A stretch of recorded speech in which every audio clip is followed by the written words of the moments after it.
gwanga lyonna ffenna kitukwatako kyenjogerako. Lwe lunaku mulindwa omukulembeze w'eggwanga omulonde Robert Kyagulanyi Ssentamu lwagenda okukomawo okujja mu Uganda ng'ava mu mawanga g'abazungu. Bannange olunaku olwo nteesa lubeere lunaku lwa kuwummula, lubeere lunaku lwa kusanyuka, lubeere lunaku lwa kujaganya, ng'abantu bonna bajaganya ku lw'omukulembeze w'eggwanga okukomawo okuva mu mawanga g'abazungu okujja okunnula ensi ye Uganda. Kansubira oli bulungi. Abawagizi ba Muhoozi simanyi bameka, naye abamu kuboogerera oyo omusajja omuvubuka bamuyita muvubuka, no mayi bagamba wabavubuka naye ate si muvubuka, naye Muhoozi kyonna kyali bavuddeyo ne bagamba nti bagenda Luweero Bobi Wine gye yabaddeko emabega. Tubuuza poliisi munyigiriza abantu ne beekyawa. Nkubuulira tewaliwo atali wiringi kati genda ku luguudo Kayongo taliyo kababa bali mu masuuti kuba nabo banyigirizibwa. Okay, mbaanirizaako mwenna gye musinziira okubanga mutugoberera abali mu bitundu by'ensi ebyenjawulo. Olunaku olwaleero nnyinza obagamba nti story eno ngikozemu freestyle olw'ensonga ndi mu kutambula nina gye ngenda, but I had to give you this story oba olyawo ezitambula okwetolola eggwanga lyattu Uganda. Leero nkuleetedde story ziri ssatu. Eya Alex Waiswa Mufumbiro bw'ati avuddeyo n'abaako ebigambo byagenda maaso n'okuba nga nnyonnyola mu ngeri emu. Wali omukulu abadde annyonnyola nti Honorable Nsereko gwe mwakazaako eryakagege nti oba olyawo ayambye abantu bangi mu kibiina kya National Unity Platform, naye ate nga tasiimiddwa kibiina kino. Kale nno bagamba nti bannakibiina kya NUP temukoze kimala kubanga musiima Muhammad Nsereko, ate era nga mu ngeri yemu nina obubaka bw'amaanyi nnyo okuva eri Bire Kasodde alina bwaweereza eri abo abagenda okunona Robert Kyagulanyi Ssentamu ku airport Entebbe ng'avaayo oba olyawo okuba ng'akomawo wano munda mu ggwanga lyattu Uganda. Jjukira Kyagulanyi yagenda mu ggwanga lya Canada n'amaliriza ng'ayingidde USA ku show gye yabaddeyo mu New York. Nkakasa bangi mwagirabye n'ebigambo ebirala bingi. Leero sigenda beera mwogezi nnyo, but nkuleetedde video zino. Remember nti tuteekebwamu ssente. Sheikh Ashraf omusomi wa dduwa mukwano gwange munoonyeeko gw'alina ebizibu ebyenjawulo, oyagala genda bweru wa ggwanga, visa yagaana, kiki emirimu gitagala, noonya Sheikh Ashraf omusomi wa dduwa. Kale kankulekere stories zino. Wish you a good day. Mbaagaliza bulamu bulungi. Abalwanyi bammwe bonna abantu b'amagezi bonna Nuupu baagivaamu. Tutandike ku Fazili Mayanja. Fazili Mayanja yali one of the analysts mu Nuupu ng'asinga obugezi baamukwatira Entebbe ku airport. Omanya yamugjayo Muhammad Nsereko yajjayo. Buli Muhammad Nsereko bw'abadde ajja akola ekintu ng'akola credit, wallahi abasajja abo tebawa credit bantu, ne bakwatirako andamaniddako IGP mu Nuupu. Ba analyst bonna abalungi abali mu Nuupu abalimu amagezi abategeera Nuupu baagivaamu. That is one. Eranga agamba nti Muhammad Nsereko has been criticized okubanga buli ssaawa buli muntu wa Nuupu abadde arrested ng'amujjangayo mu kkomera, naye ng'aba Nuupu tebaddakaawo ne basiima Muhammad Nsereko. Nenzire emabega nga njagala kubuuza kibuuzo, simanyi linnya lyo mukama wange naye nsaba okinziremu. Muhammad Nsereko wa kibiina ki? Muhammad Nsereko wa NRM. Who is in power? NRM yeri in power. Museveni yafuga. Muhammad Nsereko wa NRM. When those people get arrested, who arrests them? It's the government in power. People power tevanga yoko teina na buyinza bukwata muntu n'emusiba. Kitegeeza nti bo bennyini bebeesibira abantu ate ne babajjayo. So if those people are able okukwata omuntu ne bamuteeka mu kkomera ne bamusiba ne bamwejjirayo, credit oyagala tubawe yaaki? Ebino ebintu biri you're there hoodwinking people and people are like, yes, mugezi alina amagezi. Muhammad Nsereko is an NRM supporter. The people who get arrested are not arrested by Noop or by Kyagulanyi. They are arrested by the government in power. Which government is NRM? If NRM is the very party that arrests those people, and it's the very party that removes them in prison, why would you want us to credit them? For what? For arresting people and at the same time releasing them? How? Like toina bongo. Muri and she's supposed to kufumi intiriza. Well, that's how they say it. Or kufumi intiriza before ngatona yogera. Kati Muhammad Nsereko credit mwe yachi. Nti Muhammad Nsereko mwe bale kusibisa abantu ate ne mubajjayo mwe bale kutuyamba. How? Why doesn't Muhammad Nsereko go straight to the parliament? Nawaayo ensonga eziruma abantu abo be baba basibye. Lwaki abakyeteeka ye nga Muhammad Nsereko mikono gye okugenda n'abajjayo era abajjayo atya nga bazziba emisango? Alina buyinza ki obujjayo abantu abazziba emisango abakola gavumenti byetayagala bakole era nga baba n'ensonga lwaki basibiddwa? Lwaki abajjayo?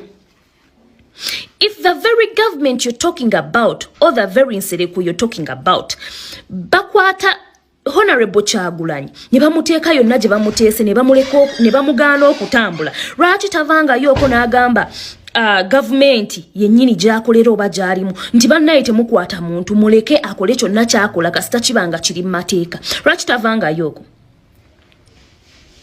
Mulekera okusiriwaza abantu nga mwefuula ba analyst ab'ettabbu naye nga ne bye mwogera tebiri mu makulu. Kati kiyamba kitya? Honorable Kyagulanyi yennyini gw'oyagala ajjeyo abantu yennyini bamusiba. Watuuka eyo ne bamusiba kuba balina ebintu bye bawa reasons ze batuukaawo ne bamuwa. Aba yaakava USA ali ku kisaawe bamukutte nti jangu otuukireko ku poliisi. If he can be arrested for doing nothing, what about trying to release omuntu gwe basibye for nothing? The only power he has is to tell his people okola video okola okwekalakaaso kuli peaceful okubanga bajjayo abantu be baba bakutidde mu komera. And you bragging musimanya Muhammad Nsereko ayamba abantu atya? How many times have you seen Muhammad Nsereko gomugamba nti yabadda mu ntebe ng'agenze mu parliament nga we yateerayo omugenzi kale ekyo omugenzi sijja kyogerako nga musabira sente nga musabira ebintu ebimu ku bino n'agenda mu parliament ng'agenze gamba parliament bannaye parliament abantu abo baba beekalakaasa in a peaceful manner bambi temubasiba. Lwaki yeefuula nti kya mikono gy'okubanga abajjayo bujja kumuwa credit nti yabajjayo? Lwaki tagenda n'akirwanako parliament n'erekeraawo okukikola? Kuba ye okubanga alina obuyinza obubajjayo kitegeeza abantu abo baba si bazziba misango y'ensonga. Lwaki ye wagenda okubaggisaayo babajjayo kubanga aba abalwaniridde nti si bazziba misango? Lwaki tagenda bugenzi mu parliament n'asinziira mu parliament where abantu abo gye bajja order ezikwatibwa gy'abaddira ddala okubanga agenda n'agamba parliament erekeraawo okukwata abantu nga tebalina musango gwe bazizza. No one gets arrested for doing something criminal oba for being a criminal nga alina gwasse. Muhammad Nsereko n'agenda n'agamba President Museveni oyo muteta alina gwe yasse nga ate kituufu yamusse. Those people get released because they've done nothing. Muhammad Nsereko has never made it right. So why credit him? Abantu aba abajjayo kubanga si bazziba misango, tukiddamu si bazziba misango, babeerayo mu bukyamu y'ensonga. Lwaki wagenda n'agamba n'alwanirira omuntu n'agamba bannayo no talina kye yakoze, aba talina kye yakola? Wabula tasobola genda n'aggisaayo muntu musiwa abantu nga ddala waliwo n'obukakafu obuliwo nti yatta abantu n'amuggisaayo. Ate era ne waaba amuggisizaayo ava mu pate y'emu eyeesibisa abantu, so toyina ky'otugamba ddiya. Yenda obigambe bajega banno. Ogamba otya kansubira oli bulungi. Abawagizi ba Muhoozi simanyi bameka, naye abamu kuboogerera oyo omusajja omuvubuka bamuyita muvubuka, no mayi bagamba wabavubuka naye ate si muvubuka, naye Muhoozi kyonna kyali bavuddeyo ne bagamba nti bagenda Luweero Bobi Wine gye yabaddeko emabega tubuuza police terror threats zikyaliwo bate ziriwo bagenda kuba enkuŋŋaano oba nedda Felix Kulaije ke kaseera oveeyo oba okulabula mulabe n'engeri gye mutangira bano abavubuka ba Muhoozi abakulemberwa Muhoozi ne banne nga ba Frank Gashumba okulaba nga tebagenda Lweru kuba bayinza okukubibwa bbomu tuwanye ekitiibwa enkola gye muteeka gye mukwasa amateeka tubawanye ekitiibwa tukiza bigambo bye mwogera terror threats nyingi muzimufunye reports muzifunye nti akabaate kayinza okugwawo temubakkiriza kugenda naye omanyi osobola okuzanyira ku bantu naye waliwo otuukanga gw'oswala buswazi kye nali njogerako nti selective application of the law yesinga okuswaza abakulu ba NRM Mwami Museveni ne banne kati Felix Kulaije police bonna basirifu nga Frank Gashumba bonna bolekera eruweru naye nno twabamanyiira bwe batyo bwe bali n'ebigwa mu kkowe eryo naye ngenda kwogera ku bintu bitono nnyo manyi I struggled na bubadde buzibu nnyo okumaliriza video ey'eddakiika 30 nga ndaba Frank Gashumba ng'ayogera naye okusobola okumwanukula obulungi njiwadde akadde ne muwuliriza lwaki yo strugglinga kubanga bano abantu buli lwe boogera beekuntana ate baba tebakimanyi nti bali mu kwekuntana naye tubamanyidde nti enkola yaabwe jjukira wano Muhoozi yagamba simanyika kwenza simulabangako simusenkanangako sagala kumanya bimukwatako naye nkubidde Kagame okumubuuza oba ali Rwanda n'ogamba tuyagala kumanya bimukwatako tomumanyi tomusinkanangako ate okubidde Kagame okumubuuza oba ali Rwanda netugamba kikyamu ki mwawulira waneeno oyo era ow'ekisinde kya Muhoozi Andrew Mwenda yagamba atya simanyi Shiba simusinkanangako simanyi na nnyimba ze yona naye ngamba Shiba kiryalinga erinnya lyange tugamba mukubidde akiryalinga erinnya lyange okwekuntana okuli awo tomumanyi byayimba tolina namba ate gw'okubidde twabamanyiira katuwulira Frank Gashumba guddewo nga bino byebintu byayogerako nti Bobi Wine bwe yali eruweero yayogera ebigambo ebiyinza okuviirako ekitta bantu eruweero waliyo ekitta bantu Bobi Wine si yakireeta twalina almost abantu abasukka 50,000 egy'Abannayuganda egyafa mu lutalo lwaleeta Mwami Museveni mu nsiko osobola mu buyinza njagala okubuuza bonna obote batitookera olutwa bayimirizanga abantu ne babatta ebitabo bya Mwami Museveni batulaze bantu bonna baze bawandiika ku bintu by'olutalo batulaze kye baakolanga ne baani abatta abantu ekitta abantu kyaliko eruweero tekigenda kubeera kipya Bobi Wine ate yayogera tewali we bireetera kitta bantu ne twalabako ekitta bantu ng'akikulembedde eyasinga okukola obubi mu kalulu ak'ekinaana babba akalulu ka Ssemwogere n'agamba babbi akalulu ka Ssemwogere kangende mu nsiko nwane okulaba nga Ssemwogere afuna obuwanguzi bwe naye omanye ekyatuukawo bwe yafuna obuyinza Ssemwogere yagamba nedda kati oyo Frank Gashumba ekirala kyayogedde mbwe ebigambo bisiga obukyayi no bigambo bya Bobi Wine lwali tebisiga bukyayi waliwo omuntu asize obukyayi bamuyita Mwami Museveni obukyayi bwasize okulaba nga bannansi bakyayi eggwanga lyabwe buli asoma ayagala kufuluma kugenda Buwarabu kutetenkanya buli asoma omusanga akuba matatu omulala obulamu bwe nga yeekyayi obwo obukyayi tebwenkanika abantu bakyayi gavumenti yabo olw'obusosoze obukyayi Mwami Museveni bwasize mu bikolwa tebugeraageranyizibwa ekirala ky'okoonyeeko buli muntu alina eddembe okuwagira ekibiina ky'ayagala eddembe lyaffe okuwagira be twagala oba bannayuganda okuwagira gwe baagala teririiwo eddembe lyatwalibwa dda Mwami Museveni nti essaawa zino twogera Western Prince ali mu kkomera lwaki lwakuwagira bw'ayagala n'abalala abasibiddwa mu makomera so bino statements za Frank Gashumba ezirinyanga katumuwa omuzindala ayogere ebigambo byasooka okwogera yeekuntana bujwanga mwereere bujwanga awedde emirimu so tubasaba abaffe mufune omuntu abawabula omanyi Frank Gashumba nakugamba ekintu kino ngenda kukiddamu. Kano ka message mukamusindikire. Frank Gashumba mukama wange soma ku bitabo, funa abawabuzi. Olina kasente akatonotono. Funa abaana emakerere bakuwandiikire ebigambo by'ogenda okwogera ensengeka yaabyo na buli kimu. Naye ogenda n'ojja ne weeswaza. Bino si bye biri by'okkuba embeekuulo. By'obeera ku ziredi ezimu. N'oyogera ebintu ebitalina mulamwa. Kati bino ebintu bigambo ebiyinza okuviirako ekitta abantu twakirina mu Uganda. Bobi Wine si yakireeta. Okusiga obukyayi Mwami Museveni abusize mu bikolwa.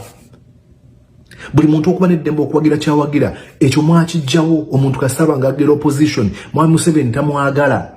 Abasibiddwa ku mulembe gwa Besigye, abasibiddwa ku mulembe gwa Bobi Wine bonna tebakeerangako ne bayeekera gavumenti ya Mwami Museveni just kulaga buwagizi eri Bobi Wine oba Besigye bagamba talina ddembe ku kikola ekyo. So mujje obujwanga bw'ati. Bannange bannayuganda wange, oli munnayuganda ayagala enkyukakyuka, ng'oli munnayuganda ayagala eggwanga lyo Uganda n'omutima gwo gwonna n'okwagalako kwonna.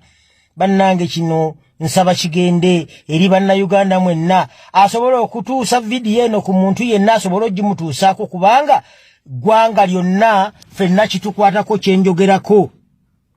Lwe lunaku mulindwa omukulembeze w'eggwanga omulonde Robert Kyagulanyi Ssentamu lwagenda okukomawo okujja mu Uganda ng'ava mu mawanga g'abazungu. Bannange olunaku olwo nteesa lubeere lunaku lwa kuwummula, lubeere lunaku lwa kusanyuka, lubeere lunaku lwa kujaganya, ng'abantu bonna bajaganya ku lw'omukulembeze w'eggwanga okukomawo okuva mu mawanga g'abazungu okujja okunnula ensi ye Uganda.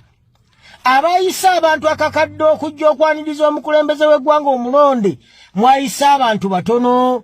Twagala olunaku lubeere lwa kuwummula, lubeere lwa kwaniriza, lubeere lwa kusanyuka nga twaniriza omukulembeze. Tusaba bannannyini bitongole nga mulina abakozi be mukozesa, olunaku olwo muluwa abakozi baluwummule.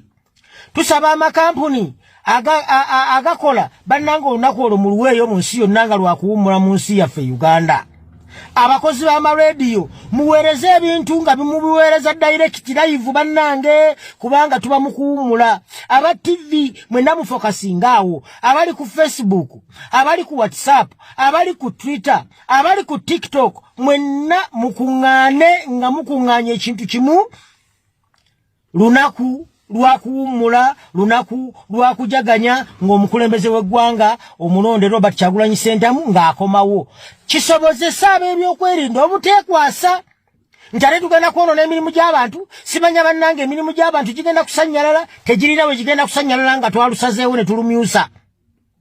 Bannange kino kigende eri buli omu. Bannange tuwummule olunaku olwo lubeere lwa kujaganya. Tulumyuse ne ku kalenda nga buli lunaku olwo bwe lutuuka tugamba lwe lunaku omukulembeze w'eggwanga Robert Kyagulanyi Ssentamu lwe yakomawo okuva e Bulaaya okujja okununula ensi ye Uganda. Abantu akakadde katono nnyo kubanga abaaronda Robert Kyagulanyi Ssentamu abaamuwa obululu baasoba mu bukadde. N'olw'ensonga eyo bannange bannayuganda bannange mwenna mbakunga lubeere lunaku lwa kuwummula. Abali mu mawanga g'e Bulaaya mwenna lubeere lunaku lwa kuwummula. Abali e Uganda buli kanyomero konna w'olinga okkiriza nti ddala Robert Kyagulanyi Ssentamu ye yawangula akalulu ka Uganda, ye mukulembeze omulonde. Bannange olunaku olwo nteesa buteesa tuluwummule, tuluweeyo, tulujaganye, tubeere bangi nnyo, tubeere bangi nnyo abasobola okwaniriza omukulembeze waffe tumulage okwagala, kubanga ye Robert Kyagulanyi Ssentamu Bobi Wine Saabaganzi tumulage okwagala, tubeerewo mu bungi. Olunaku lwe banaalangirira nti lwakomawo tuluwummule. Aba boda abantu muvuge babwereere mu ggwanga lyonna. Kasita kugamba nti ngenda kwaniriza mukulembeze, kasita kugamba nti ndi mu kujaganya lwa mukulembeze kukomawo, muvugire bwereere tusobole okusanyukira awamu ku lunaku olwo. Bannange obwo bwe bubaka bwange, nsaba mu busaasaane buli wamu, buli omu akimanye nti olunaku lwa President Robert Kyagulanyi Ssentamu lwakomawo lunaku lwa kuwummula. Mwebale nnyo, mwebalire ddala. Munyigiriza abantu ne beekyawa. Nkubuulira tewaliwo atali wiringi kati genda ku luguudo Kayongo, taliyo kababa bali mu masuuti kuba nabo banyigirizibwa. bwekibanga ebiwandiiko ebiva ku poliisi bibagamba temwetantala abantu ababagoberera tebalowooze nti mwe mwagala kukozesa kifuba mukolera wabweru w'amateeka. Constitution ya Uganda enyingo y'eyokusatu ewa bannansi okukola byonna bye basobola okukola okwetuusako obukulembeze obw'amazima n'obwenkanya era obuli accountable gye bali.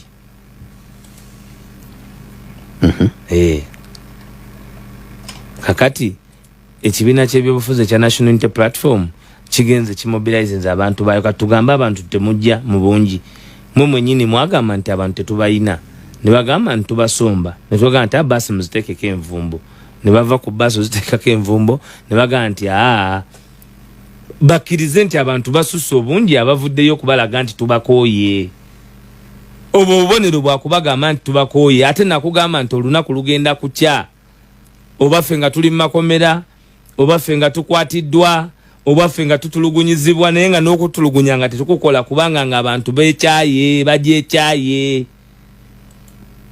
mubanyigiriza nawulira munyigiriza abantu ne beekyawa nkubuulira tewaliwo atali wiringi kati genda ku luguudo Kayongo taliyo kababa bali mu masuuti kuba nabo banyigirizibwa amafuta olwayo gali ku 5,000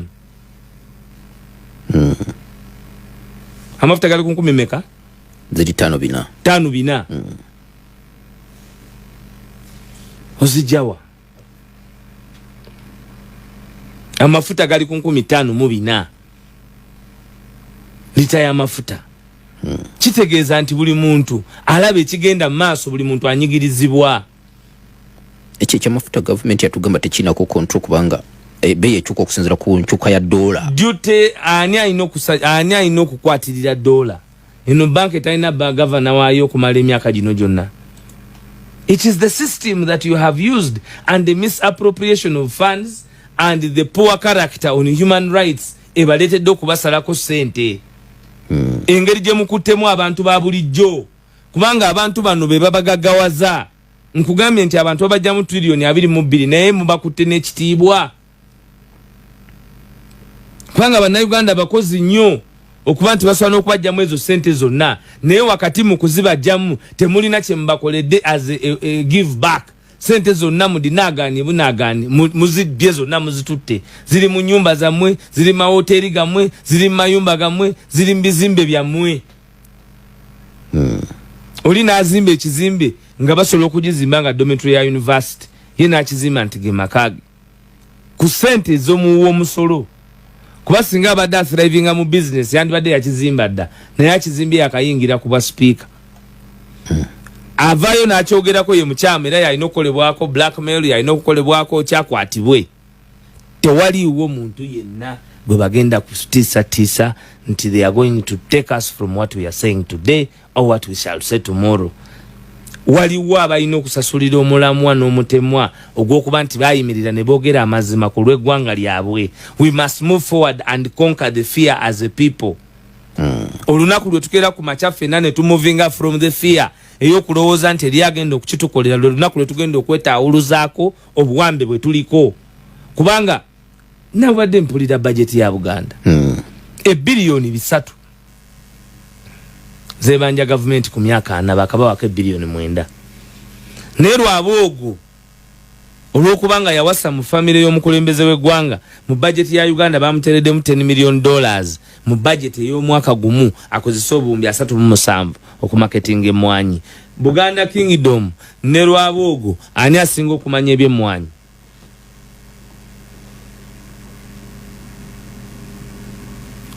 Obusosoze, nepotism. Okay. Webali kusabira Segirinya kusuka. Yasuse? Yasuse? Yasuse. Amina. Wade tunakitegeera? Mbadde sinakitegeera. Mbadde bize Kayongo. Yasuse. Nakola ekiraamu. Nambe kirungi bakikoze wendi musajja wange nja kumugamba. Tulinnya ku maiti ye. Kayongo. Ekyo tukireke. Tukireke. Tukinyonyodde dda. ndabantu message bagitegedde si nkulu nnyo. Si kikulu nnyo. Wono mbadde sinakifuna nina okukisigaza nange mu recording zange.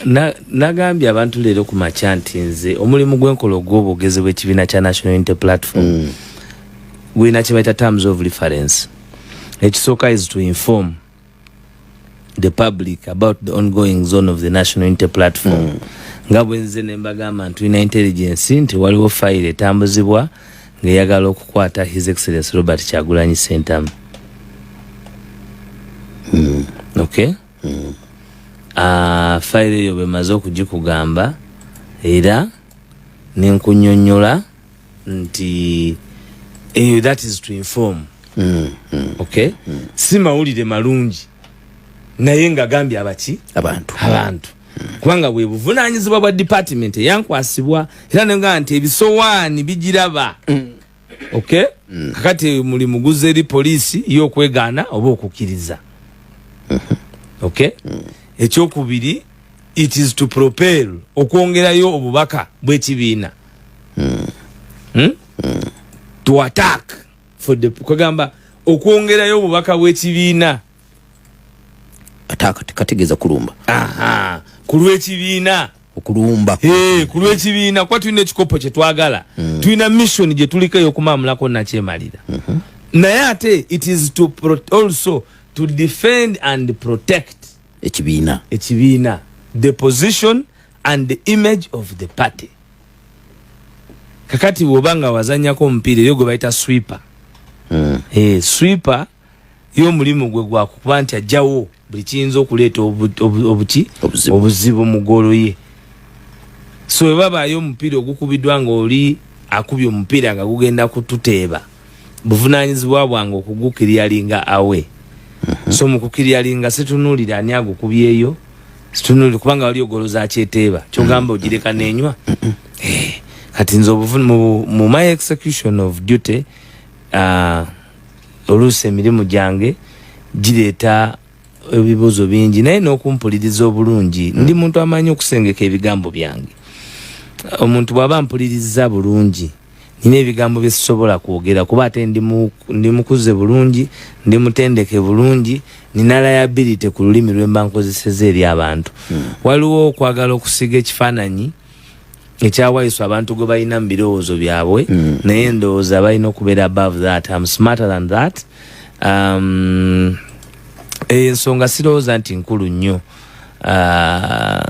nti tulina n'okugibeerako ne tugifiirako. Waliwo ensonga nnyingi nnyo ezigenda maaso mu ggwanga Uganda ze tulina okusimbako essira. Pulezidenti ate bwagenda okutambula butya bannayuganda bwe tulina obakumaakoma okulaba nti twenunula.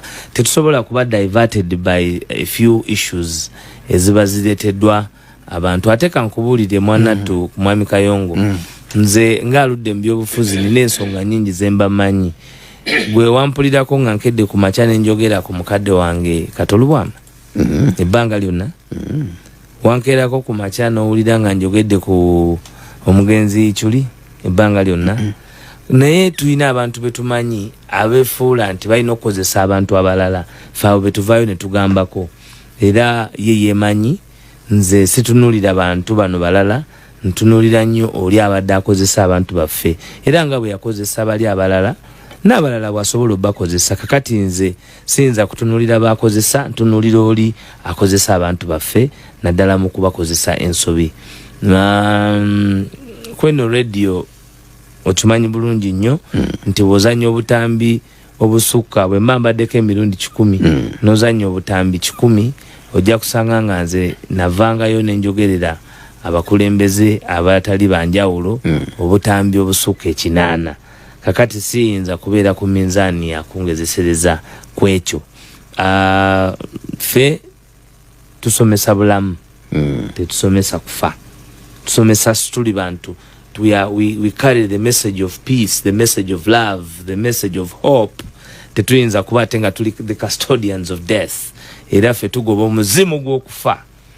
Tugoba omuzimu gw'okufa, tugoba omuzimu ogw'obutaba na ssuubi, tugoba tuleeta essuubi ery'obuwangaazi kubanga ye Uganda empya. Newankubadde nga abantu abamu banafuyiziddwa nnyo ne bakwatibwa on ransom and blackmail, mu kutya, mu kufa, njagala tubabulire nti there is hope and Uganda will go forward.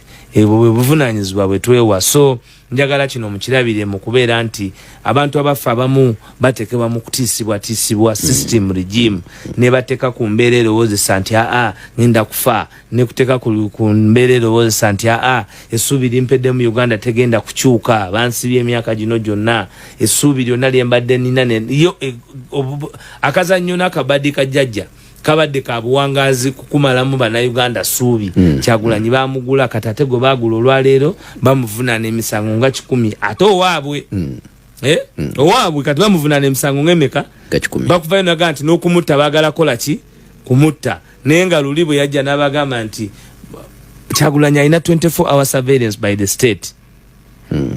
Okay, 24-hour Chovola ba ye wanjawulo mwewunya ddi lwafuna obudde n'akola bino ebibanyigiriza nga tebamanyi kubanga bamuteekako kamera esukka miliyoni 5 waliyoke uwe togimanyi etali emwezi tali 2 Musa Conference mu radiasi yawo wabeera ku kyalo Magere abasirikale abaagulawo n'okwelevatinga police post yaliwo okulaba nti bamuteekako obwambega n'obulala. Waliwo abaami bamuwumuza bakeerawo ku ssaawa 12 ez'okubuli ku makya ne baddirira ababa basuzeewo naye era n'afuna obudde obubateeka ku kisenge. So waliwo ensonga enkulu eziriwo ze tutayinza ffe leero kubuusa maaso, naye nga ye nakyemalira akuteeka mu isolation, akuteeka mu box, ate n'amala n'akusindikira emmandwa ye.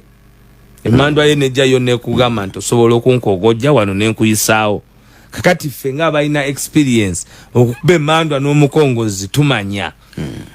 Omufunye bulungi. Salamu alaikum kayo. Wa alaikum salam wa rahmatullahi wa barakatuh.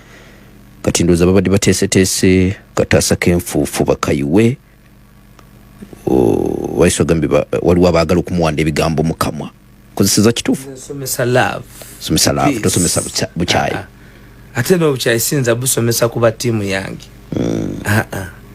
Waliwo kaliko gamenti mu timu yo mulimu abaagala okozesebwa.